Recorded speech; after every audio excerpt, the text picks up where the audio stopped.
Good morning, everyone. Brook Hill is located approximately 5 miles west of Frederick, Maryland. We've had a very engaged Catalyst team, which consists of Pastor Dana Wirtz, Rachel Collins, Elaine Luttrell, Larry Snowdy, and myself, Lee Lushbach. Looking at our core values of the congregation, we're focused on scripture, worship, encouragement, and fellowship. These pictures quickly show you the social shift in our community. Our church is located up in the tree line in the upper left quadrant of this large photo. And all of the homes that you see in front of that have been built on farmland, property that was farmland just 5 to 8 years ago. Big changes in the community. Our culture has been affected by the virus. People aren't attending church. Instead, they're using technology and participating virtually. And many of our small groups have stopped meeting, and our youth group is no longer the thriving group that it once was. With all the new construction, we have a community where one size doesn't fit all, and the needs and concerns vary significantly. Our goal is to reach this diverse community, understand their needs, and be the catalyst that connects the communities and individuals. We learned through one-on-one conversations that our church members thrive on relationships. During prayer walks in the community and conversations with non-church members, we learned they feel disconnected from others and want more relationships. We saw a parallel between the congregation's strengths and the community's needs. Brook Hill is called to solve the problem of disconnection through outreach and relationship building. To be specific, we are called to connect new residents of families with dependents with others. We hosted a Neighbor Connect event to create a space for residents to get out of the house, meet other people, and have fun. We invested in 6 remote control cars and utilized our building space and other activities we had on hand. We strategically invited residents in 4 new construction neighborhoods.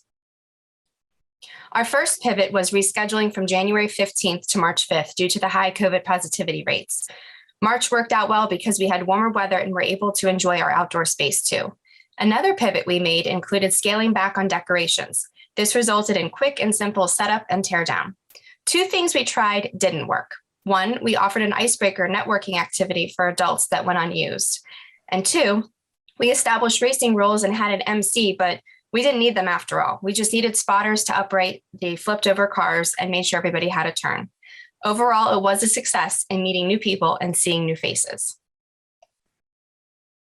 We learned that building relationships should be the main focus, and the meaningful conversations that took place confirmed this to be true. Brook Hill accomplished an experiment to create connection with our neighbors that worked, and now we're ready to take the next step.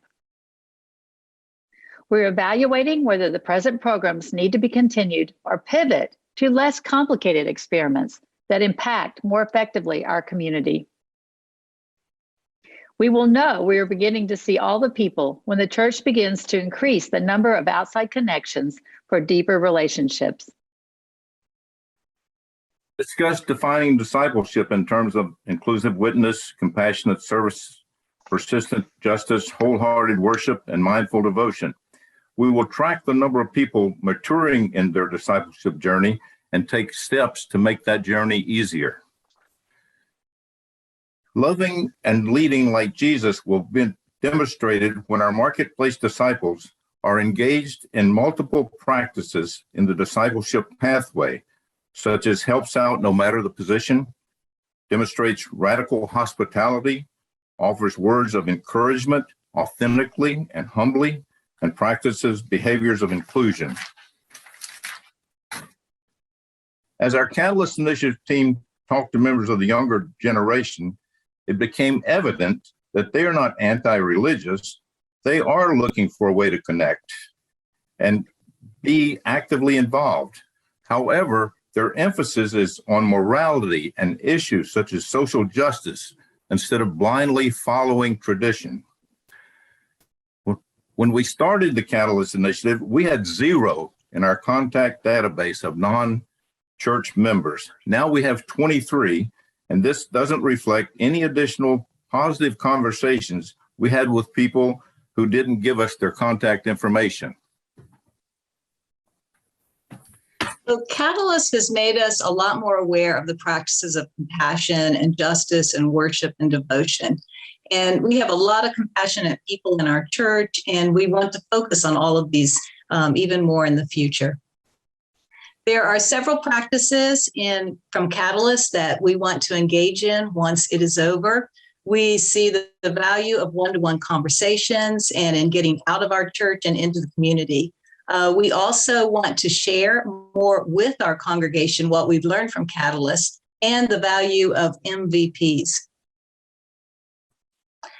A year from now, we want to be able to look at our ideas and what's happening in our church and see how these ideas and steps are fitting into the discipleship process.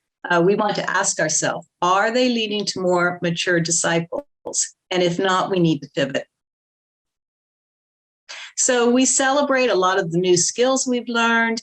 We celebrate the fact that during a season that was filled with a lot of worry, a lot of change due to COVID, Catalyst really gave us hope.